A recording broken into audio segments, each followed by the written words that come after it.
This is East Asia Tonight. Good evening, I'm Natalie Edwards. Tonight's top stories.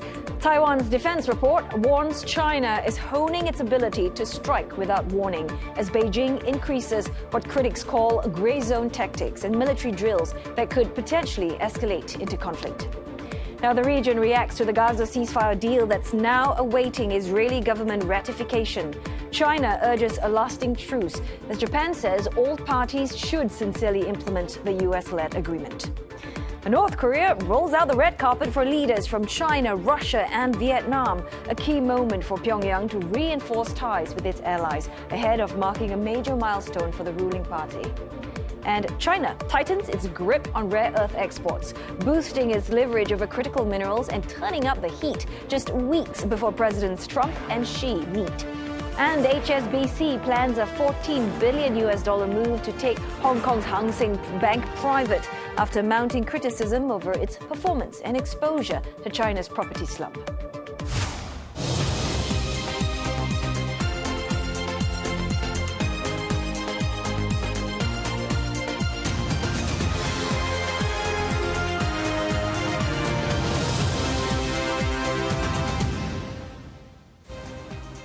Japan's Izu Island chain, south of Tokyo, bracing for landslides and flooding. As Typhoon Halong moves over the Pacific, waves have swept away 3 men who were fishing, killing one of them.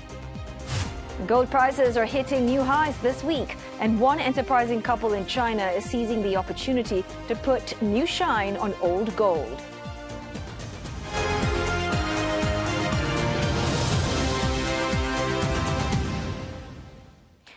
Taiwan says that China is bolstering its ability to stage a possible surprise attack on the island.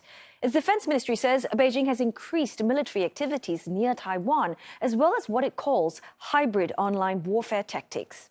Well, the ministry released a report today saying China has stepped up gray zone harassment by increasing Coast Guard patrols around the island.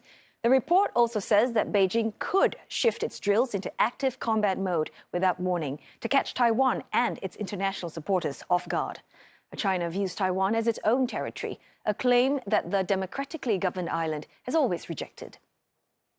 中共军力日益扩张，以及频密运用灰色地带的胁迫手段，对印太地区乃至全球安全形成了军事的威胁与挑战，更加剧台海情势的不稳定。 And for more, we are joined by CNA's senior correspondent Victoria Jen live in Taipei. So, Vic, this new Defense Ministry report basically laying out Taiwan's security outlook. I'm curious what actually stood out to you when it comes to President Lai, who has now pledged to raise defense spending to 5% of GDP. Yes, this latest report really makes it clear. Taiwan sees China's threat as bigger and more complex than ever. It describes how Beijing is stepping up gray zone pressure, flying military jets near Taiwan almost every day, running disinformation campaigns, and even using cyber attacks to test Taiwan's digital defenses. Now, that's the backdrop for President William Lai's new pledge to boost defense spending to 5% of GDP. He says it's about giving Taiwan the strength to deter China and to modernize the military faster. And that doesn't just mean more tanks or jets. It's about asymmetric defense and investing in things like drones, mobile missile units, and unmanned ships that can make any invasion costly and complicated. The report also talks about building whole of society resilience, meaning civil defense, infrastructure protection, and cyber readiness are just as important as traditional firepower. So Lai's pledge is really a signal that Taiwan isn't waiting around. It's preparing now for long-term pressure from China, both militarily and digitally. So if you could just elaborate a bit more on that, Vic, as the report said that China, aside from using traditional warfare, they're also using AI for cyber attacks, for propaganda as well. So what is Taiwan's response to that? Yeah, that's one of the most striking parts of the report. It says China has been using AI power tools to scan Taiwan systems for weak spots, launch cyber attacks, and even spread fake news online to divide public opinion. Now, in other words, This isn't just about bombs and missiles anymore. It's about information and influence. Taiwan's answer is basically to fight AI with AI. The Defense Ministry says it's now using artificial intelligence to detect fake accounts, block in disinformation, and spot cyber intrusion before they spread. Here's what one official had to say. AI 在国防领域的应用，已经是包含从这个情报分析、作战的指挥管制，到这个提升武器系统的装备的效能，甚至到我们的后勤、资讯安全等方面都有 AI 的运用。所以目前这个国军各军种以及我们相关的业管联参，在这一方面都已经投入相关的这个研究跟规划。So the government's treating this as part of national defense, not just an IT issue. They're also working with allies like the US and Japan to share data and coordinate cyber defense. The big picture here is that Taiwan knows the next war might not start with a missile. It might start with a message or a data breach, and it wants to be ready for that. Many thanks for that report. CNA's senior correspondent Victoria Jen speaking to us live in Taipei. Now, a ceasefire agreement between Israel and Hamas is set to be signed amid cautious optimism over whether the two sides will actually stick to the terms of the peace deal. Israel says the ceasefire will take effect only after receiving cabinet approval. World leaders, in the meantime, have welcomed this new deal, some of them offering to help in the exchange of hostages and prisoners that's set to take place soon. 中方希望尽早实现加沙的永久全面停火，有效缓解人道危机，缓和地区紧张局势。中方主张坚持8人制8的原则，推动落实两国方案，愿同国际社会一道，为早日全面、公正、持久解决巴勒斯坦问题，推動中東地區實現和平穩定做出不懈努力。今回の合意は事態の沈静化と2国家解決の実現に向けた重要な一歩であり、米国、カタール、エジプト、トルコなどの仲介国のたゆまぬ努力を高く評価するとともに、すべての当事者に対し、今回の合意の誠実かつ着実な履行を求めます。Well, South Korea has not commented on the peace plan yet, but is working to secure the release of a citizen who was detained by Israel. The South Korean is among activists taken in after Israeli forces raided vessels in an aid flotilla that tried to break Israel's blockade on Gaza. Well, UN Chief Antonio Guterres has welcomed the agreement, calling on all parties to, quote, abide fully by its terms. He says the UN will support the full implementation of the Gaza ceasefire and hostage deal, and also ramp up its delivery of humanitarian aid and reconstruction efforts in Gaza. He stressed that hostages have to be released in a dignified manner and that a permanent ceasefire must be secured.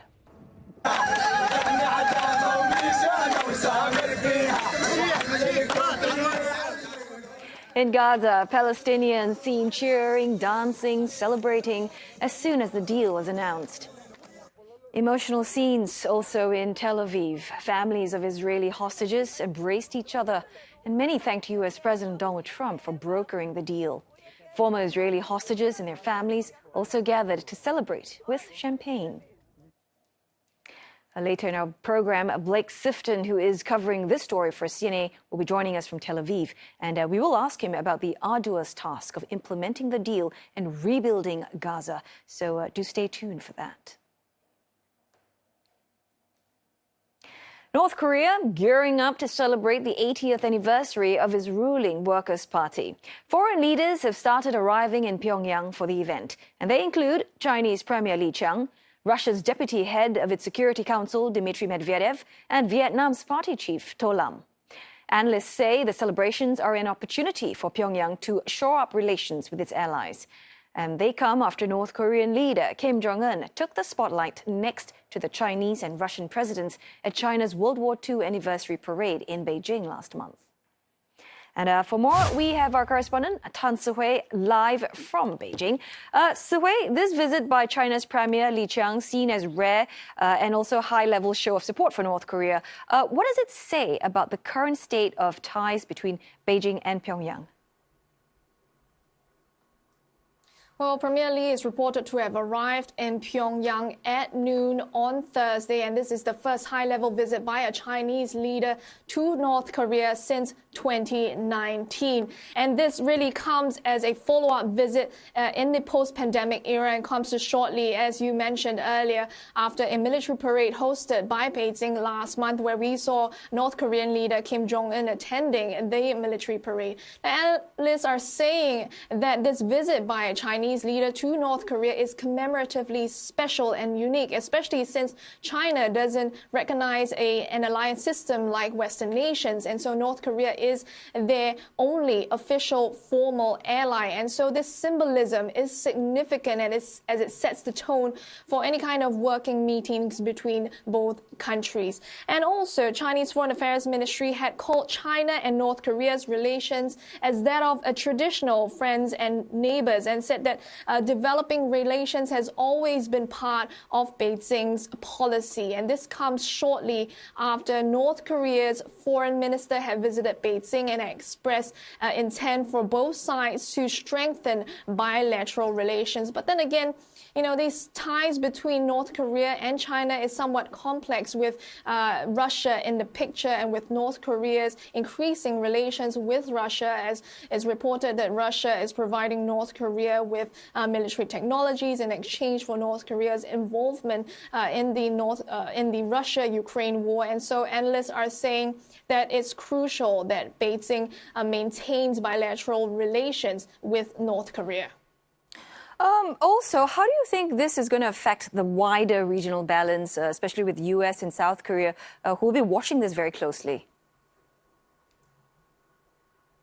Exactly. So this makes it very complex for China, especially with its relations with the U.S., Europe, and also South Korea, especially South Korea, as they had expressed hope that this relations between China and North Korea could lead to denuclearization and peace and security in the Korean Peninsula. I spoke with analysts as well, and they say that Europe is also watching closely, especially with North Korea's increasing relations with Russia.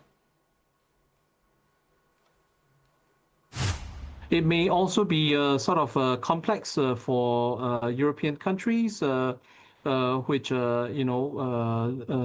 see this as kind of an interlink between the European theater and the Northeast Asian theater, increasingly sort of interdependent on each other. So this is a recent development that can complicate European efforts to bring security to their continent. It is complex also for South Korea, given that South Korea is keen, particularly under the current president, to improve relations with China and North Korea as well. And this has to be taken into consideration when President Lee makes overtures to these two countries, particularly for talks and dialogue. With the Asia-Pacific Economic Cooperation Summit set to happen at the end of the month, it really sets the stage for high-level talks. And this includes talks with the U.S. U.S. President Donald Trump, analysts saying that he's likely to prioritize talks with Chinese President Xi Jinping. And so this military parade in North Korea also involves regional players, with top leaders from Vietnam and Laos attending. And so this is really a show of display of solidarity among socialist and communist players. All right, thanks very much for that report. CNA's Tan Sihui live from Beijing. Well, time now for a short break, but coming up on East Asia tonight, the world's largest contract chip maker, TSMC, reports a better-than-expected quarterly revenue as the demand for AI stays strong. But IMF and Bank of England warn that an AI-led market bubble could burst, causing sudden correction in global financial markets.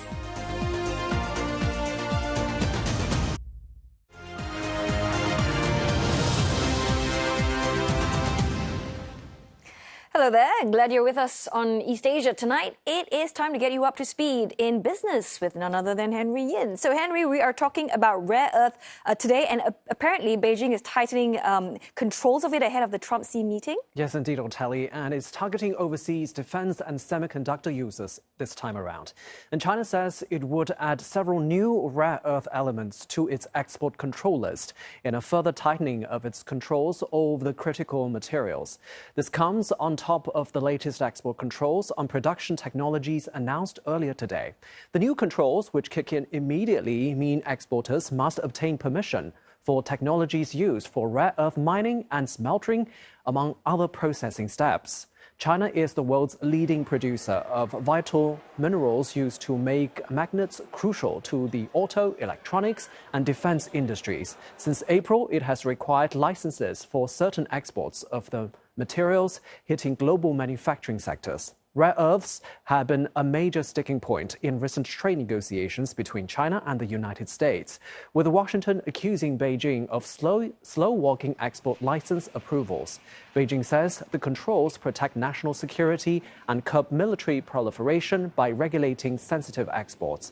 Experts say the move, which comes weeks ahead of a meeting between Presidents Trump and Xi, is aimed at strengthening its leverage in trade talks. The mainland China stocks closed at their highest levels in more than a decade, buoyed by strong gains in semiconductor, gold, and AI-related shares, as investors returned from the Golden Week holiday and played catch-up with global markets. China's longest stock rally in years has done little to encourage households to shell out more money during the 8-day period, a worry for an economy already entering a slowdown. Preliminary figures showed average spending slightly dropped, despite a reported 11.5% year-on-year increase in holiday trips. Checking Shanghai Composite Index closing today's trading session up by 1.3%, Shenzhen Pudong Index up by about 1.5%, Hang Seng down by 0.3%. Investors also keeping an eye on Beijing's latest export controls on rare earth technology, broadening restrictions that have been a source of tension with Washington. Chilo from BNP Paribas Asset Management says the expectation of more stimulus measures by Beijing is likely to keep investors upbeat going forward. Well, I think overall investment sentiment is still on the positive side for the Chinese market, partly because there's the expectation from investors that Beijing will continue to do more to stimulate the economy, to stabilize the property market, and so on. And indeed, Beijing has been more aggressive over the past few months in pursuing policies to stabilize the property market and the economy. So that expectation remains, and that will uphold the positive investor sentiment. Now, also there is more of a market factor that people are fearing that they miss out the rally. If Beijing continues with the policy to stimulate the economy, it's very likely that the Chinese stock market will continue to go up in the medium term. Now, with more and more retail investors going back to the Chinese stock market, many of them they fear that they've missed out the rally. So that will build momentum to continue to push Chinese stocks higher, at least in the short term. While shares of Hang Seng Bank jumped by more than 25% after its key shareholder, HSBC, proposed to take the bank private. HSBC shares plunged nearly 6% in Hong Kong. HSBC proposed buying out minority shareholders of Hang Seng Bank for 155 Hong Kong dollars per share, valuing it at about $37 billion. HSBC already owns about 63% of Hang Seng Bank and plans to keep the brand name and branch network intact if the deal passes through. The offer represents a 30% premium to recent prices and will need shareholder and court approval. If completed, the privatization would be among Hong Kong's biggest banking deals in years. HSBC says the move shows its commitment to Hong Kong, even as the city faces property market stress. Hang Seng has been hit by that downturn, with bad loans rising to 6.7% of total lending. SoftBank is diving deeper into Japan's booming crypto scene. Its digital payments arm PayPay has snapped up a 40% stake in Binance Japan, one of the world's largest cryptocurrency platforms. The move will let PayPay's 63 million users buy crypto directly through their accounts, marking a major step toward mainstream crypto adoption in Japan. Well, Japan's digital asset market has exploded. Crypto transactions have doubled this year to more than 33 trillion yen, or roughly $230 billion. SoftBank's investment comes as the company eyes a $10 billion IPO for PayPay in the US and even considers backing Tether, the world's biggest stablecoin issuer. Tokyo Electron, Japan's largest semiconductor equipment maker, plans to expand its US manufacturing operations to match those in its home market. The move comes amid surging AI demand and Washington's push to bring more chip production onshore. The company looks to boost production at its Minnesota facility, saying this will better support US customers and the broader chip industry. A key supplier to TSMC, Intel, and Micron, Tokyo Electron faces growing competition in China, which accounts for 40% of its sales. U.S. spending on chip production and equipment is forecast to hit $158 billion between 2027 and 2030, outpacing semiconductor investments in China, Taiwan, and South Korea.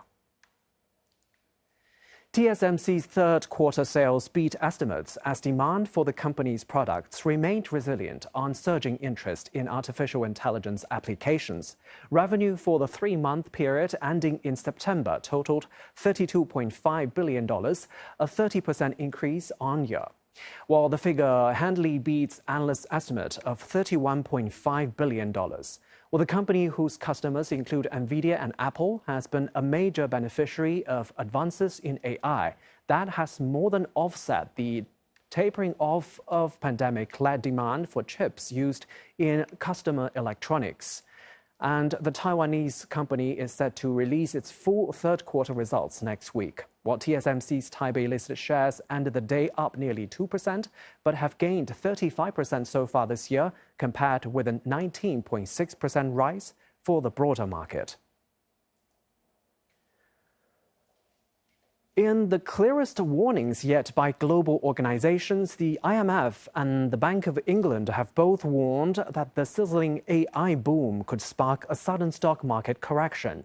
IMF Managing Director Kristalina Georgieva cautions that the global economy could take a hit if the current wave of optimism around AI shifts abruptly.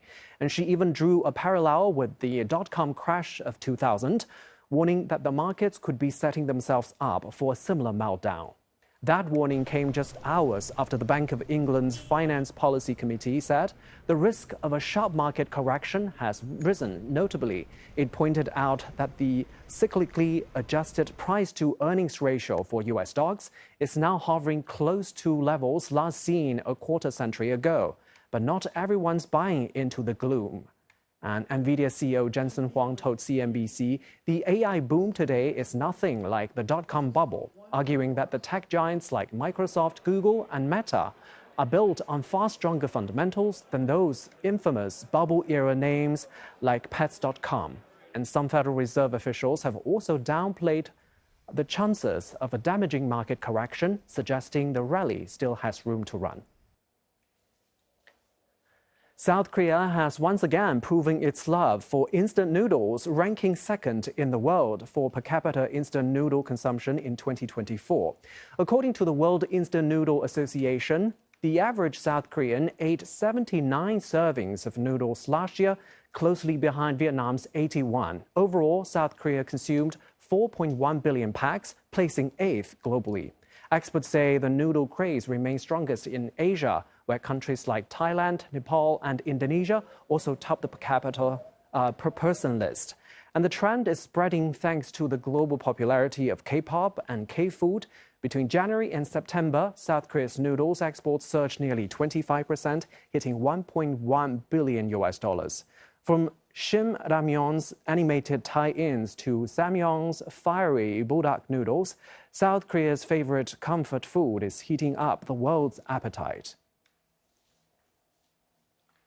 Yeah, so Telly, it's like the guilty pleasure. We love to hate, right? You know it's packed with carbs as well as sodium, but yet we just can't stop ourselves craving for it. So classic, isn't it? 100%. It's a staple in my pantry, and I have to say it's 520 calories as well for one of those Korean packs. But it is the ultimate comfort food. I have to agree with that. Indeed. Well, thanks so very much for that business report, Henry.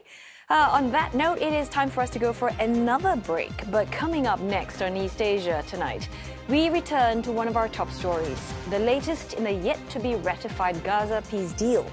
Blake Sifton is covering the story for CNA from Tel Aviv, and he will explain how this agreement will be implemented.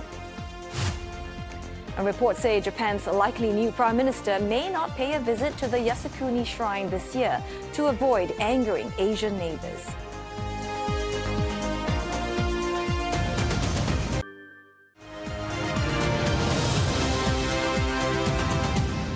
This is East Asia Tonight, and here are the headlines we're following. Taiwan's latest defense report says that China is honing its ability to strike without warning and stepping up gray zone tactics.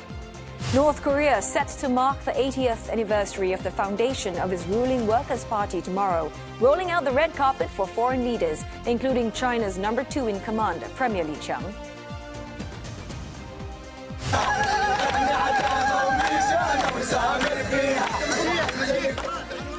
Reactions pouring in from Asia and around the world after the U.S. president said Israel and Hamas have agreed on the first phase of a Gaza ceasefire deal. Israel says the ceasefire will take effect only after it gets cabinet approval. But there is still cautious optimism. World leaders have welcomed the deal, some of them offering to help in the exchange of hostages and prisoners. And for more on this, we have Blake Sifton, who's covering this for CNA from Tel Aviv. Blake, first up, there have been messages of optimism, but crucially, the ceasefire agreement still needs to be ratified by Israel. So what can we expect next? Good evening, Otelli. That's right. We expect the Israeli Security Cabinet to meet at 5 p.m. local time. That's in about 3.5 hours from now. They will vote, and then the full, wider political cabinet will meet an hour later, and then they will vote to approve. And once it's been approved, we understand then the ceasefire will come into effect. Israel will cease hostilities in Gaza. Of course, there has been airstrikes and shelling overnight and into today. Now, then within 24 hours, Israeli forces would complete their withdrawal to new lines according to the criteria of the deal. That is expected to be completed within 24 hours. A Hamas official has said that withdrawal of Israeli forces would likely begin and be completed tomorrow, Friday. And then within 72 hours, Hamas must release all 48 Israeli hostages still held in captivity in Gaza, the 20 who are believed to be alive, as well as the bodies of the 28 who are believed to be deceased. President Trump has said that could be completed by Monday. However, there are reports that the living hostages may be released ahead of that. And then once they've all been released, then Israel will begin releasing the Palestinian prisoners it must release according to this deal. That includes 250 so-called security prisoners. These are prisoners serving life sentences in Israeli jails, as well as 1,700 people who were detained in Gaza after October 8th, meaning people who were not involved in the October 7th attacks, as well as bodies that Israel, Palestinians that Israel holds. There will also be an increase of aid into Gaza immediately, some 400 trucks per day. Now, that's what we do know about the deal, but what we don't know yet, and crucially, is the identity of these Palestinian prisoners who will be released for the Israeli hostages. It's believed that Hamas is pushing for the highest profile prisoners. These are prisoners that Israel views as the most notorious in its jails and the most reluctant to release. And there are reports that those discussions, those deliberations on the identity of these prisoners are still being held in Egypt. And it suggested that that's why perhaps we haven't seen the deal officially signed yet. And that's why the cabinet, the Israeli security and wider political cabinet, may be meeting at 5 p.m. and 6 p.m. Today, quite late into the day. But, Blake, if we're optimistic and let's assume that all goes to plan, rebuilding Gaza, though, both politically and practically, is going to be very, very difficult. Curious to know, what is the chatter about how the Palestinians think that they may be able to achieve that?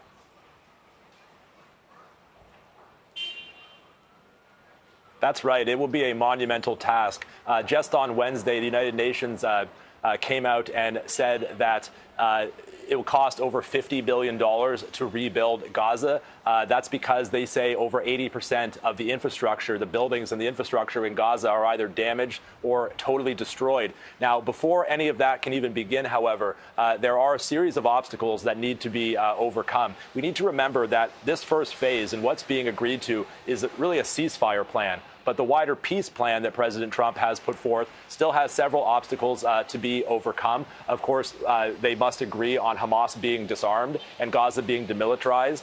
Hamas has so far shown no willingness to be disarmed. They've called that a red line in the past. And of course, apart from the hostages, that is Israel's major demand. And then, of course, there must be a transfer of power from Hamas to this transitional interim Palestinian government made up of technocrats. And who those technocrats will be needs to be decided on. Hamas has said that needs to be based on Palestinian national consensus, suggesting that they want a role in those decisions. And of course, Israel will not like that. And that's another obstacle that needs to be overcome.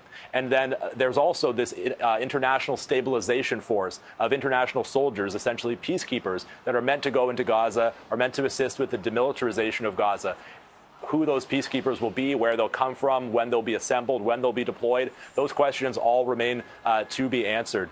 So while there is progress, while there is hope for a longer-term vision of peace and certainly rebuilding Gaza, many obstacles still need to be overcome in further talks. No doubt. Thanks so very much for that report. Blake Sifton there reporting for CNA from Tel Aviv. We're also getting reaction from Singapore. The country's coordinating minister for national security says the developments towards a Gaza ceasefire are encouraging. But Mr. K. Shanmugam urges caution as he says where the Israel-Hamas conflict is concerned, it's never done until it's done. But we all hope that this will be done. The situation today, at least there is some hope, more hope than there was previously. And you have to say this would not have been possible without President Trump. You know, he has to be commended tremendously for pushing both sides. And ultimately, only the United States of America can influence Israel's course of action. And he has done that. Japan and the Philippines Air Forces are conducting their maiden joint exercise under the two countries' landmark defense pact. Doshin Bayanihan 525 is the drill's fifth iteration, but the first to be carried out under the two countries' reciprocal access agreement, which took effect last month. It's a deal that allows troops from both nations to hold joint exercises on each other's territory. Well, the ongoing mission aims to strengthen cooperation on humanitarian assistance and disaster response after the deadly earthquake in Cebu. Some 30 personnel from Japan, alongside 143 soldiers from the Philippines, are taking part. Experts say that this exercise may be able to lay the groundwork for deeper security collaboration. Well, others believe that Japan and the Philippines are undertaking a non-military related focus to ease regional concerns about the recent defense pact. The reciprocal access agreement is widely seen as part of a joint push to boost security ties amid rising tensions in the South China Sea. Japan's likely new Prime Minister, Sanae Takaichi, might skip a visit to the controversial shrine that honors the country's war. Japanese media outlets carrying the story are reporting, based on their sources, that the move could be to avoid angering Asian neighbors. Well, the war dead honored at Yasukuni Shrine include those convicted of war crimes after World War II, as well as regular soldiers. Visits by Japanese officials and former Prime Minister Shinzo Abe have infuriated China and South Korea, as these two nations view the shrine as a symbol of the country's past militarism. Ms. Takaichi has visited the shrine on many occasions, including spring and autumn festivals. But local media say she is weighing the visit's impact on diplomatic ties with Beijing and Seoul, while also being mindful of potential criticism from the U.S. Ms. Takaichi said she will decide how to pray for peace and console the spirits of the deceased appropriately and at the right time. This is if she is elected as Prime Minister.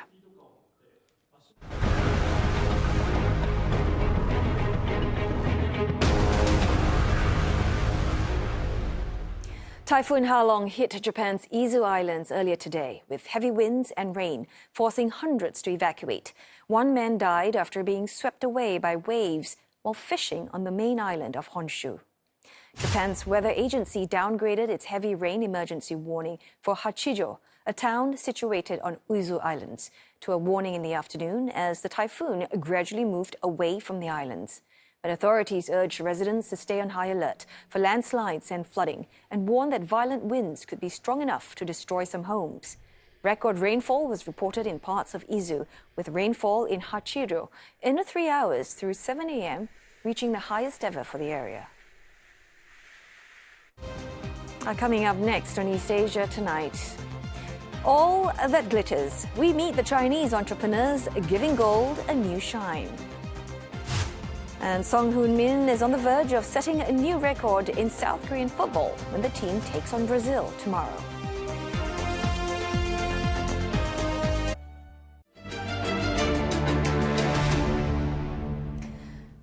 Well, gold is continuing to smash record prices this week. And in China, a pair of young entrepreneurs are making bank by putting a new shine on old gold.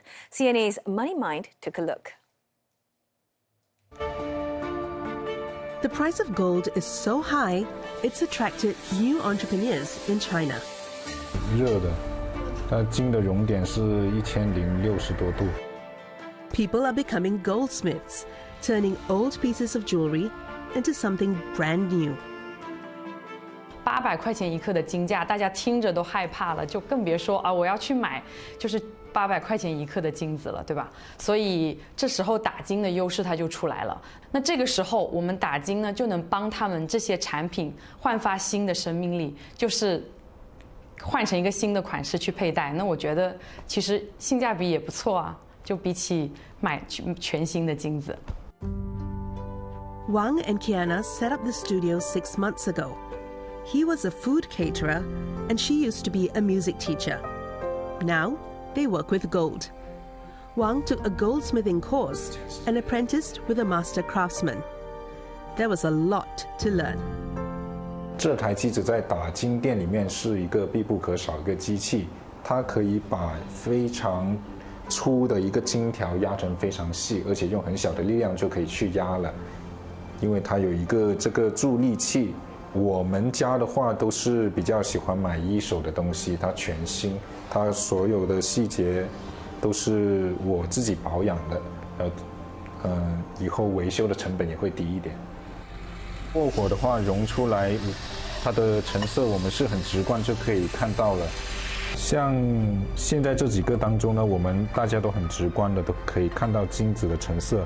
这种烧出来呢，它是很光、很亮，有反光的效果的，它都是能达到3个9或者以上，非常纯的目测。安全问题肯定是会涉及到，因为它有火焰嘛，有火焰的地方肯定就有安全的问题。那像关于这个问题，我们只能就是说在操作的过程当中，尽可能的去规范，以及就是配好我们的那个防火器。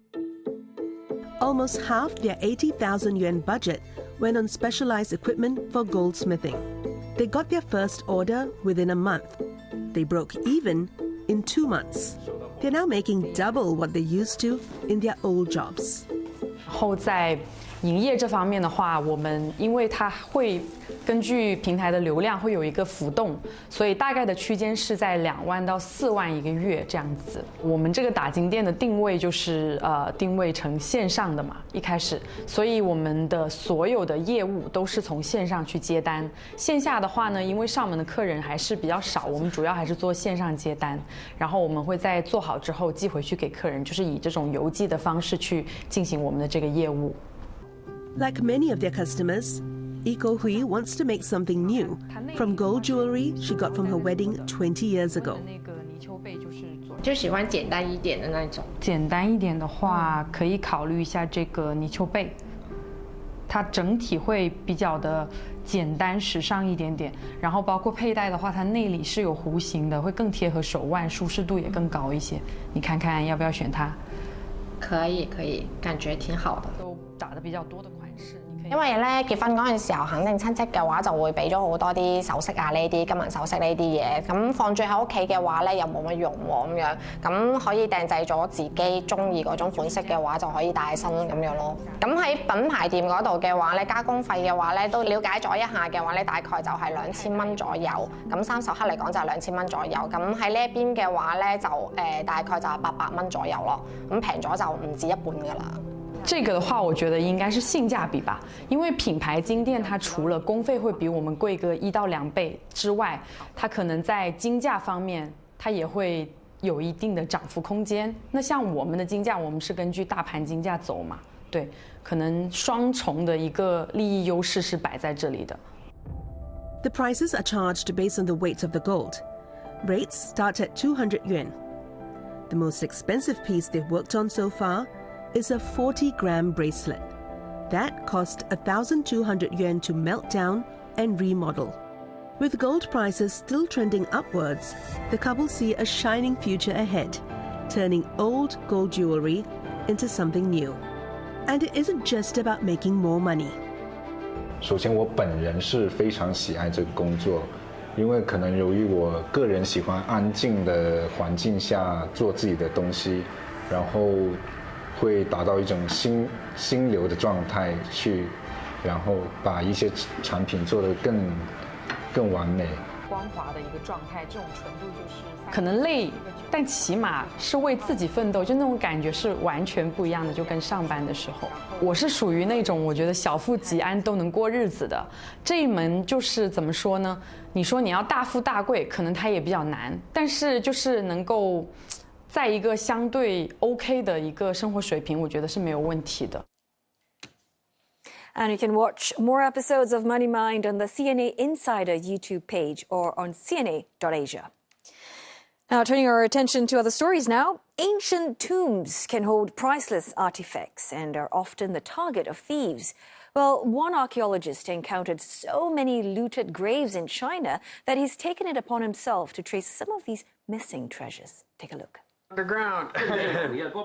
This hidden camera footage is capturing an undercover operation by archaeologist Gino Kaspari, who is posing as a buyer to trace looted artifacts from northwestern China to dealers in Hong Kong. The looting was so severe, though, that I couldn't help but wonder, where are all the artifacts going? Mr. Kaspari is a tracker of tomb raiders, so to speak, and he says his documentary, Among Thieves, aims to show how relics get smuggled to private buyers and institutions.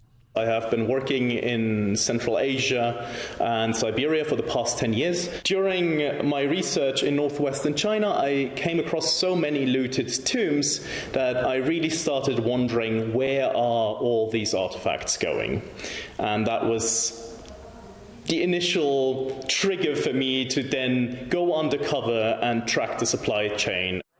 In this scene of the documentary, Mr. Kaspari examines a gold mask that a dealer in Hong Kong's antique district said was smuggled from mainland China and linked to Sichuan. The mask's heavy brows, bold eyes and wide mouth echo known pieces from the Sanxingdui culture.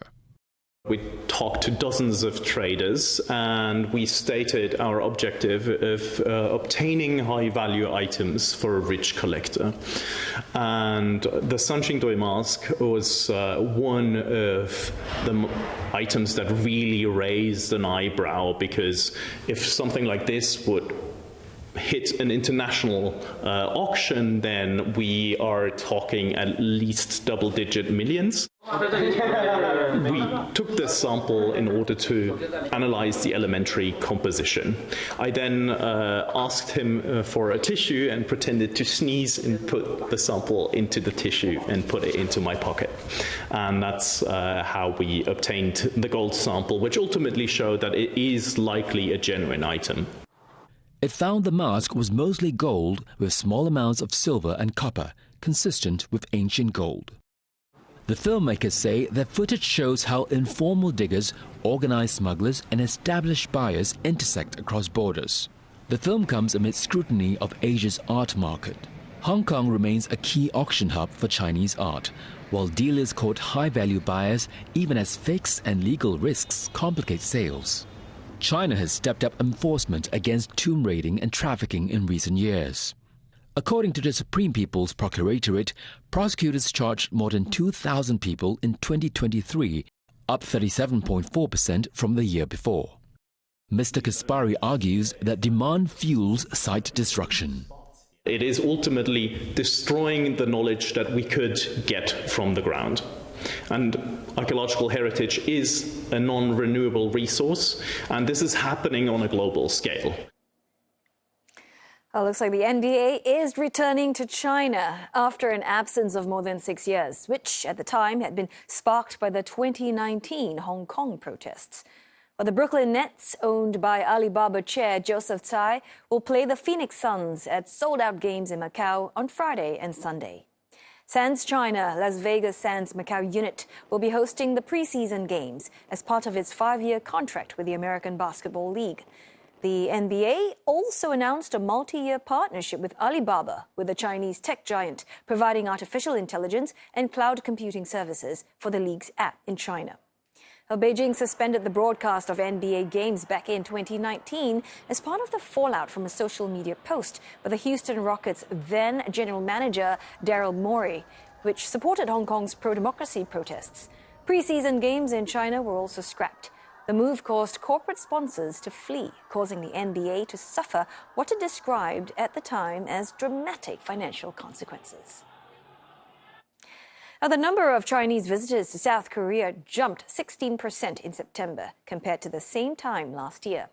Government data shows more than 525,000 Chinese visitors arrived last month. That's up from about 451,000 last year. But September figures are still behind the 610,000 Chinese visitors recorded in August. 1/3 of all foreign visitors to South Korea that month were from China. Seoul's a new visa-free policy for Chinese tourists that started in September is expected to boost those numbers further. That policy is set to end next June. The South Korean footballer Son Heung-min is set to break his country's record for most appearances for the men's national team when they take on Brazil today. The striker, who now plays for Los Angeles Football Club, will win his 137th cap in the friendly match in Seoul. The game has been scheduled to be a build-up for the World Cup in North America next year. South Korea and Brazil have both qualified for the 2026 Games. This World Cup will be Son's fourth. Son was playing for Tottenham in the UK, but moved to Major League Soccer in August. This record hinges on the player taking the pitch on Friday. If he doesn't, he will again have a chance to break that record when South Korea plays against Paraguay on Tuesday. Now, some headlines from media outlets in East Asia. Xinhua says that China's Navy hospital ship has completed a 7-day visit to Fiji, where it treated thousands of patients and held a search and rescue drill with the Fiji Navy. The ship, Silk Road Ark, is now on its way to Tonga. On Kyodo News, a Japanese man who spent nearly 50 years in jail on a wrongful conviction for multiple murders is asking for 600 million yen in compensation from the state. That's about $3.9 million. Iwao Hakamata is 89 and was acquitted after a retrial last year. And in South Korea, Yonhap says that the cigarette smoking rate for men in their 30s has dropped by nearly 20% over the past 9 years. The latest government data shows other age groups under 40 also showing a steady fall, but no significant change for men in their 50s, 60s, and 70s. And that wraps up East Asia tonight. Don't forget your headlines anytime at cna.asia. Thanks for watching.